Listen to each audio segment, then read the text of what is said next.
അസ്സലാമു welcome back to our channel. ഇന്ന് ഞാൻ ഉണ്ടാക്കാൻ പോകുന്നത് ഒരു അടിപൊളി ബട്ടൂരയാണ്. ഗോതമ്പ് പൊടി വെച്ചിട്ട് നമുക്ക് എങ്ങനെ ഒരു ടേസ്റ്റി ആയിട്ടുള്ള ബട്ടൂര ഉണ്ടാക്കിയെടുക്കാമെന്നാണ് ഇന്ന് കാണിക്കാൻ പോകുന്നത്. അപ്പോൾ ആസിഫാക്കി ഫൺവേൾഡ് ചാനൽ ഇതുവരെ സബ്സ്ക്രൈബ് ചെയ്യാതെ കാണുന്ന കൂട്ടുകാർ ആരെങ്കിലും ഉണ്ടെങ്കിൽ ഒന്ന് സബ്സ്ക്രൈബ് ചെയ്തേക്കണം. തൊട്ടടുത്തുള്ള ബെല്ലൈക്കൺ ക്ലിക്ക് ചെയ്ത് ഓൾ എന്ന ഓപ്ഷൻ കൊടുത്താൽ മാത്രമേ ഞങ്ങളിടുന്ന വീഡിയോസിന്റെ നോട്ടിഫിക്കേഷൻ നിങ്ങൾക്ക് ലഭിക്കുകയുള്ളൂ. അപ്പോൾ ഒട്ടും താമസിപ്പിക്കുന്നില്ല, നമുക്ക് വീഡിയോയിലോട്ട് പോകാം. അതിന് വേണ്ടിയിട്ട് ഞാനിവിടെ 2 കപ്പ് ഗോതമ്പ് പൊടിയാണ് പാത്രത്തിൽ ഇട്ട് കൊടുക്കുന്നത്. അതിന് വേണ്ടിയിട്ട് ഒരു വലിയ പാത്രം വെച്ച് കൊടുത്തിട്ടുണ്ട്. അതിലേക്ക് 2 കപ്പ് ഗോതമ്പ് പൊടി ഇട്ട് കൊടുത്തിട്ടുണ്ട്. 1 കപ്പ് ഗോതമ്പ് പൊടിക്ക് 2 ടീസ്പൂൺ റവ എന്ന കണക്കിന് 4 ടീസ്പൂൺ റവ ചേർത്ത് കൊടുക്കുന്നുണ്ട്.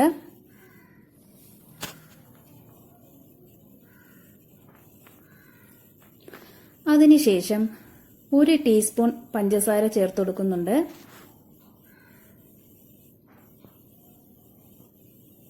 അതിനുശേഷം ഒരു 1/4 ടീസ്പൂൺ ഉപ്പ് ചേർത്ത് കൊടുത്ത് നല്ലതുപോലെ മിക്സ് ചെയ്തെടുക്കുന്നുണ്ട്.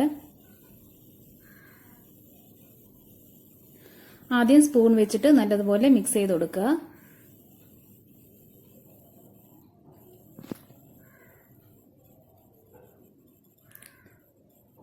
അതിനുശേഷം നല്ലതുപോലെ കുഴച്ചെടുക്കുക. മാവ് നല്ലതുപോലെ കുഴച്ചെടുക്കണം. അപ്പോൾ ഞാനിവിടെ 1 കപ്പ് പാലാണ് എടുത്തിട്ടുള്ളത്.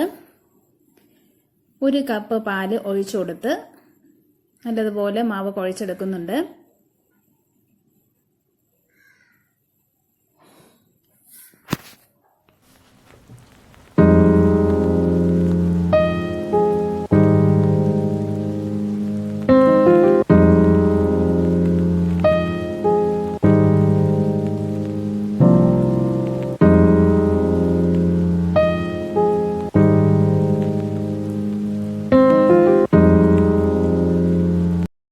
കുഴച്ച് വരുമ്പോൾ ആവശ്യമാണെന്ന് തോന്നുമ്പോൾ ഇച്ചിരി കൂടെ പാൽ ഒഴിച്ചിട്ട് നല്ലതുപോലെ കുഴച്ചെടുക്കുക. കുറേശ്ശെ പാൽ ഒഴിച്ചു കൊടുത്ത് നല്ലതുപോലെ മാവ് കുഴച്ചെടുക്കുക.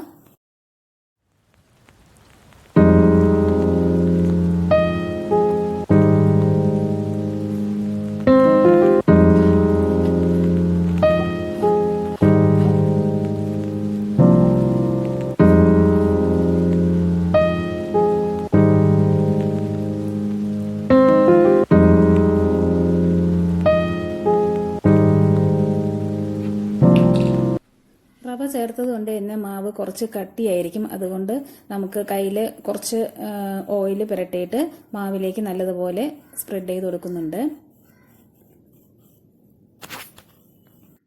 നല്ലതുപോലെ ഓയിൽ സ്പ്രെഡ് ചെയ്ത് കൊടുത്തതിന് ശേഷം നമുക്ക് മാവ് 1 മണിക്കൂർ റെസ്റ്റ് ചെയ്യാൻ വെക്കണം.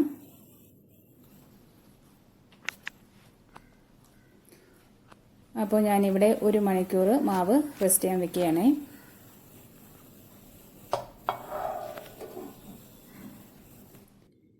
ഒരു മണിക്കൂറിന് ശേഷം മാവ് തുറന്നു നോക്കുകയാണേ. കണ്ടില്ലേ, മാവ് നല്ല സോഫ്റ്റായി വന്നിട്ടുണ്ട്. ഇനി നമുക്കത് ചെറിയ ബോൾസാക്കി മാറ്റാം. ഞാനിവിടെ ഓരോ ബോൾസാക്കി മാറ്റുകയാണ്. ചെറിയ ബോൾസാക്കി മാറ്റി കൊടുക്കുകയാണ്. മാവ് എല്ലാം ഒന്ന് ബോൾസാക്കി എടുക്കുന്നുണ്ട്.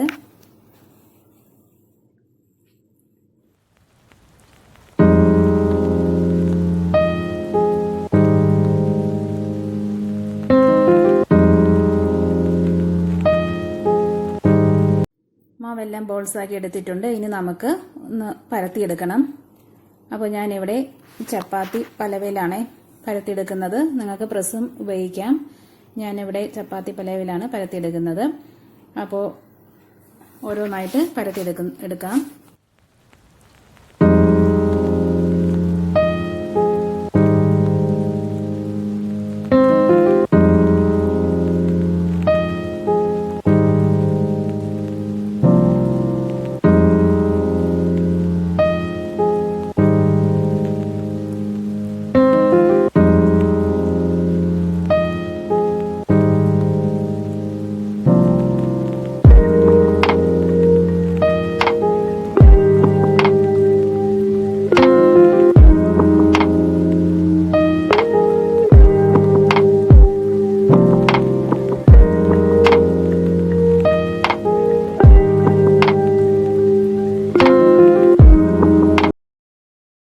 നല്ലതുപോലെ പരത്തിയെടുത്തിട്ടുണ്ട്.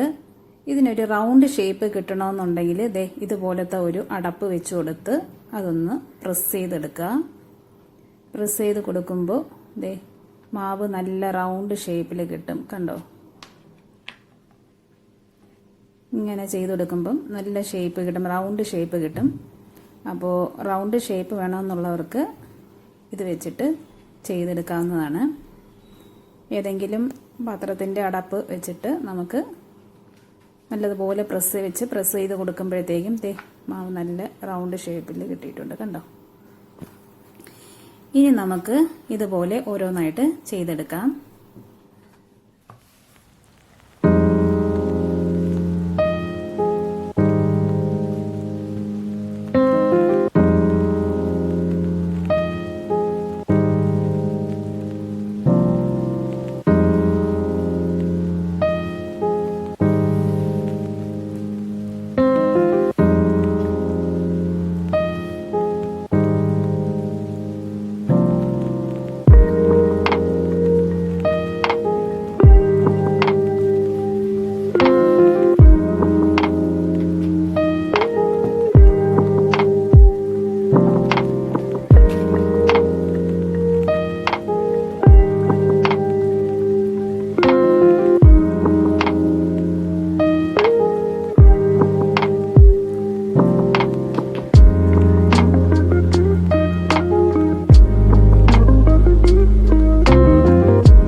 പരത്തിയെടുത്തിട്ടുണ്ട്. ഇനി നമുക്ക് ചുട്ടെടുക്കാം.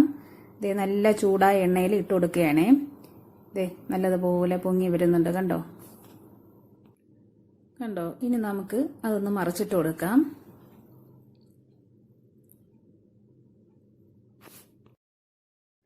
മറിച്ചിട്ട് കൊടുത്ത് രണ്ട് സൈഡും കുക്ക് ചെയ്തെടുത്തതിന് ശേഷം നമുക്ക് കോരി മാറ്റാം.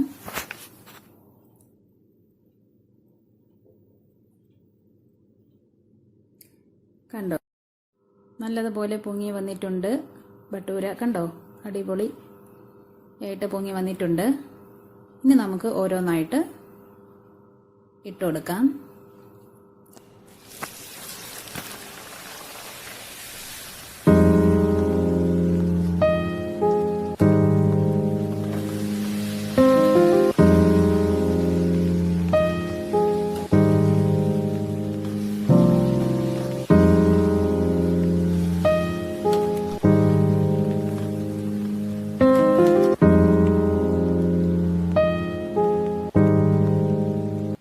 അപ്പോൾ എല്ലാവരും ഒന്ന് ട്രൈ ചെയ്ത് നോക്കുക.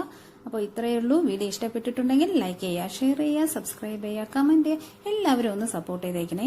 ഇൻഷാല്ലാ ഇനി മറ്റൊരു വീഡിയോ ആയിട്ട് വരുന്നവരെ tata, bye bye, see you, thanks for watching, by.